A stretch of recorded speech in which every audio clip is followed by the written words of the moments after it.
Without a compass, the pilots would not be able to take heading instructions from air traffic control to guide them to the airport. The controller would have to simply say turn left or turn right, and then, when he wanted them to straighten out, stop turn. The pilots had little idea where they were in relation to the airport. They simply had to place their trust in the controller and in his ability to give them efficient instructions all the way to runway 27 left. Behind the pilots, the cabin crew were distributing wet towels to the passengers for them to breathe through. This was not part of their training, but it helped filter out toxic smoke and gases. They had moved all of the passengers to the front of the aircraft, away from the source of the fire.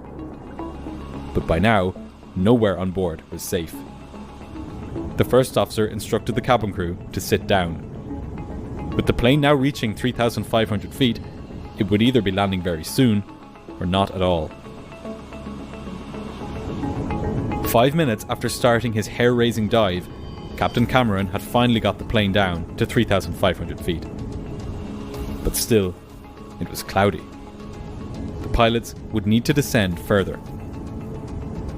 The controller cleared Flight 797 down to 2,500 feet and directed them northwest towards the airport.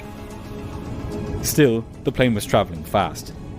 Every second counted, and Captain Cameron was willing to keep his speed high now, even if it made slowing down more difficult close to the airport.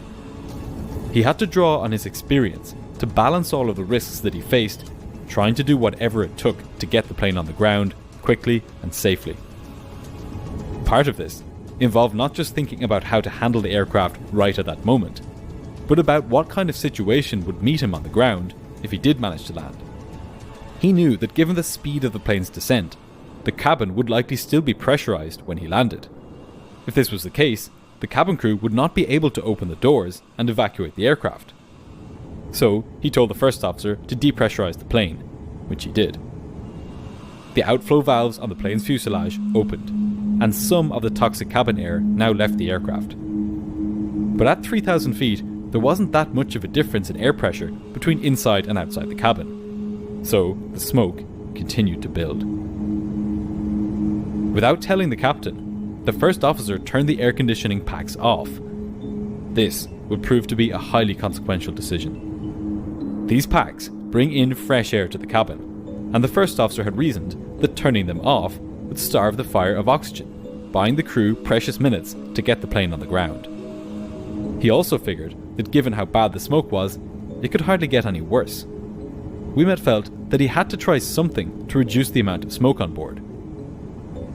But unbeknownst to him, when he shut off the air conditioning packs, he had eliminated the best available means of getting rid of smoke from the cockpit and cabin.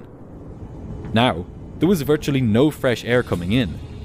The plane was almost a sealed container, and the fire inside it continued to grow and to generate toxic gases and smoke.